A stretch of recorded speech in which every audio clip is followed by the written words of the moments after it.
है, इसलिए हमें अपने गुरुओं का सम्मान करना चाहिए। बच्चों, जैसा कि आपको पता है कि हम प्रतिवर्ष 5 सितंबर को शिक्षक दिवस के रूप में मनाते हैं। क्या आप में से कोई मुझे बता सकता है कि हम 5 सितंबर को शिक्षक दिवस के रूप में क्यों मनाते हैं? क्या हुआ था उस दिन, बताइए इसका। मैम 5 सितंबर को गुरु राधा कृष्ण सर्वपल्ली का जन्म हुआ था और वो तमिलनाडु राज्य के तिरुट्टनी जगह में हुए थे और वो 2 बार उपराष्ट्रपति बने और राष्ट्रपति भी बने थे। ठीक है, इसके अलावा उन्हें भारत रत्न से भी सम्मानित किया गया है। ठीक है, तो बच्चों, हमारे देश के एक महान दार्शनिक, चिंतक और समाज सुधारक हुए हैं और उनका नाम था सर्वपल्ली राधाकृष्णन। उनका जन्म हुआ था 5 सितंबर 1888 तमिलनाडु में हुआ था और वो एक ब्राह्मण परिवार से संबंध रखते थे। उन्होंने बहुत सारे विषयों में महारत हासिल की थी और उन्हीं के जन्म दिवस को हम 5 सितंबर शिक्षक दिवस के रूप में मनाते हैं। उनका देहांत हुआ था 17 अप्रैल 1975 को। ठीक है, तो अब आपके स्कूलों में 1 तारीख से लेकर 5 तारीख तक 5 दिनों का जो है एक कार्यक्रम चलेगा और इन दिनों को हम अपने शिक्षकों को सम्मान देने के लिए मनाएंगे। ठीक है, अभी जो हमने श्लोक सबने मिलकर जो श्लोक बोला है, तो आदिकाल से ही गुरुओं के महत्व को बताया गया है कि गुरु हमारे लिए कितने आवश्यक है। सबसे पहली गुरु हमारी कौन होती है? माँ सबसे पहले गुरु होती है, लेकिन माँ के साथ साथ फिर हमें जरूरत पड़ती है एक ऐसे गुरु की जो हमें हमारे अंदर जो योग्यता है उसको विकसित कर सके। और इसीलिए आदिकाल से ही जो लोग बच्चे थे उनको गुरुकुल में भेजा जाता था, जैसे कि आजकल आप स्कूलों में आते हो। तो ये गुरु शिष्य परंपरा आज की नहीं है, सदियों पुरानी है। ठीक है, आज मैं आपको पुराने समय की एक कहानी सुनाती हूँ और जो है गुरु द्रोणाचार्य और उनके शिष्यों के बारे में। गुरु द्रोणाचार्य एक बहुत महान गुरु थे, बहुत बड़े शिक्षक थे और उनके शिष्य जो थे, कोई धनुर्विद्या में बहुत आगे निकला, कोई गदा चलाने में बहुत अच्छा निकला, कोई घुड़सवारी में बहुत अच्छा निकला और कोई तीरंदाजी में बहुत अच्छा निकला। ठीक है, कोई तलवारबाजी में बहुत अच्छा निकला।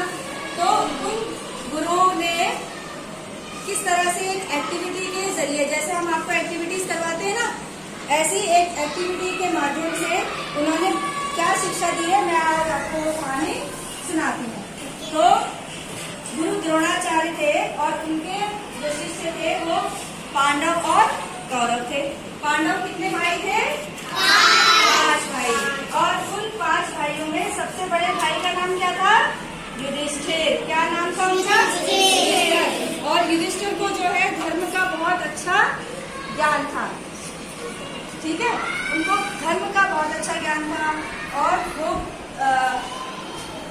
ईमानदारी, दूसरे लोगों की सेवा करना, धर्म के अनुसार काम करना, इस चीज में वो विश्वास करते थे।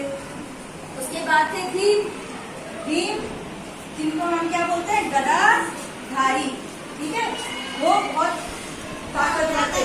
ठीक है, ताकतवर थे। जैसे हम खली की बात करते हैं ना, खली का नाम सुना है आपने? पहलवान है ना, तो इसी तरह से जो है वो क्या थे? भीम ताकतवर थे और गदा चलाते थे। ठीक है, गदा में बहुत माहिर थे वो। और लेकिन उनको जो है इसके साथ साथ किस चीज का शौक था?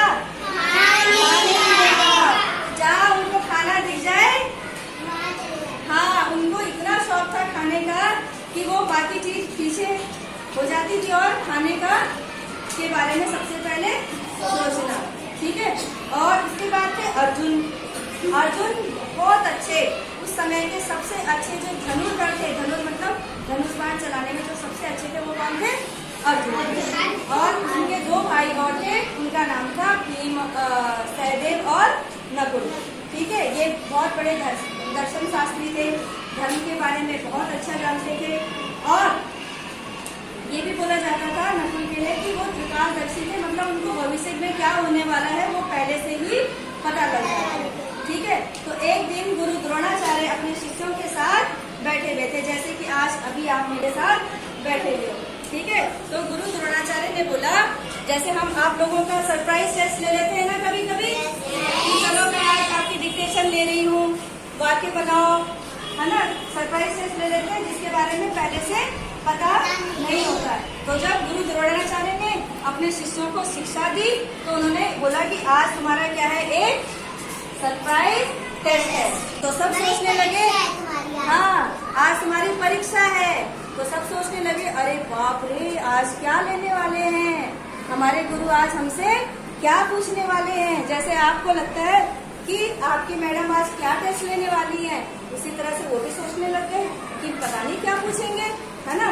तो गुरुदेव ने बोला कि हम जिस पेड़ के नीचे मैं बैठा हुआ हूँ और आप भी बैठे हुए हो, आपको क्या दिखाई दे रहा है उस पेड़ पर। तो सोचो, मान लो कि वो एक ऐसा पेड़ है, तो इस पेड़ पे क्या क्या दिखाई दे रहा है, एक करके एक चीज मैम, इस पे पत्ते और आम और पत्ते। ठीक है, और दूसरा आपको क्या दिखाई दे रहा है, चिड़िया। Very good. हाँ शिवा, आपको अच्छा ठीक है, ये भीम की तरह है, इनको फल दिखाई दे रहे हैं। ठीक है, तो ऐसे ही उन्होंने बोला कि ये पेड़ है, आपको इस पेड़ पर क्या क्या दिखाई दे रहा है। तो सबने अपने अपने तरीके से बता दिया जो जो दिखाई दे रहा था। तो उन्होंने बोला कि ठीक है, अब आपकी परीक्षा ली जाएगी। उन्होंने सबसे पहले युधिष्ठिर को खड़ा किया, युधिष्ठिर चलो आ जाओ। युधिष्ठिर आए, ठीक है, और उन्होंने बोला चलो अपना धनुष बाण उठाओ। अब युधिष्ठिर सोचे पता नहीं गुरुजी क्या बोलने वाले। उन्होंने बोला तीर लगाओ अपने धनुष पर। उन्होंने बोला कि क्या आपको इस पेड़ में एक चिड़िया दिखाई दे रही है? उन्होंने बोला हाँ ठीक है, चिड़िया दिखाई दे रही है। तो गुरु ने बोला कि आपको निशाना कहाँ लगाना है? तो फिर युधिष्ठिर ने जब निशाना लगाया तो युधिष्ठिर से पूछा गया, तो युधिष्ठिर से पूछा गया कि आपको चिड़िया के अलावा और क्या क्या दिखाई दे रहा है? चिड़िया ने बोला, युधिष्ठिर ने बोला मुझे पत्ते भी दिखाई दे रहे हैं। और उन्होंने बोला कि ये किसी का हमें शिकार नहीं करना चाहिए, हत्या नहीं करनी चाहिए, क्योंकि वो क्या थे, धर्मात्मा थे युधिष्ठिर। उन्होंने बोला ठीक है कोई बात नहीं, ये एक नकली चिड़िया है, आप निशाने लगाओ। युधिष्ठिर ने निशाने लगाया, लेकिन निशाना क्या हो गया? चूक गया, असफल हो गया। फिर उन्होंने उसके बाद किसको उठाया? भीम। गुरुदेव ने बोला आ जाओ। भीम हमारा कैसे था? आ जाओ। एक सेकेंड, अल्फिजा इधर आओ। जैसे हमारी क्लास में सबसे हेल्दी बच्ची कौन है? अल्फिजा। ये समझ लो भीम भी ऐसा ही था, ठीक है। और भीम को क्या था? खाने पीने का शौक। तो जब भीम ने क्या किया, धनुष बाण उठाया, तो गुरुदेव ने पूछा आपको क्या दिखाई दे रहा है? तो भीम क्या बोला? क्या बोला भीम? हाँ, मुझे तो मीठे मीठे आम दिखाई दे रहे हैं। और कितना अच्छा होता अगर ये फल मुझे खाने को मिल जाते। तो सारे क्या करने लग गए? भीम की बातें सुन के हंसने लग गए। अरे इसको तो हमेशा जो है खाने की ही पड़ी है। तो उन्होंने बोला चलो फल बाद में खाना, पहले आप चिड़िया पर निशाना लगाओ। तो चिड़िया पर निशाना लगाए, लेकिन भीम को तो चिड़िया तो क्या देखनी थी, क्या दिखाई दे रहे थे? फल। और उन्होंने जब निशाना लगाया तो बहुत सारे फल नीचे गिर गए। और भीम ऐसे, गुरुदेव ने बोला नहीं अभी नहीं खाने, पहले शिक्षा पूरी होने दो, मुझे पूरी परीक्षा लेने दो। तुम जैसे मिड डे मील से पहले ही खाने लग जाते हो ना, तो मैं भी खाती हूँ ना। तो गुरुदेव ने क्या बोला, नहीं भीम अभी नहीं खाने, कब खाओगे? जब परीक्षा पूरी हो जाएगी। जब परीक्षा पूरी हो जाएगी तभी आपको खाने को मिलेगा। उसके बाद किसका नंबर आया? अर्जुन, जो कि श्रेष्ठ क्या थे? धनुर्धर, है ना। अब उन्हें पता था गुरुदेव की अर्जुन को सही बोलेंगे, तो उन्होंने पहले किसको खड़ा किया? फिर नकुल और सहदेव को। और नकुल और सहदेव को बोला कि चलो निशाना लगाओ। और नकुल और सहदेव भी निशाना लगाने में असफल हो गए थे, क्योंकि उनको चिड़िया के अलावा और बहुत सारी चीजें, जैसे वहाँ चिड़ियों की आवाज, संगीत, हवा के चलने की सरसराहट, है ना, उनको जिस चीज में उनको शौक था, जो चीज उनको अच्छी लगती थी, उनको वही सुनाई दे रही थी। ठीक है, तो वो भी असफल हो गए। अब बारी आती है किसकी? अर्जुन की। ठीक है, चलो अर्जुन आ जाओ। ठीक है, मान लो अर्जुन ये है। ठीक है, अब वैसे ही गुरुदेव ने पूछा कि बताओ अर्जुन, आपको क्या दिखाई दे रहा है? गुरु, मुझे तो इनमें से कुछ भी नहीं, बस एक चिड़िया दिखाई दे रही है। अच्छा, आपको चिड़िया दिखाई दे रही है। चलिए तो अपना धनुष बाण उठाइए और निशाना लगाइए। और उसके बाद अर्जुन ने लगाया निशाना और चिड़िया नीचे गिर गई और सभी ने तालियों के साथ अर्जुन का स्वागत किया। अब अर्जुन से पूछा गया, दे रही थी।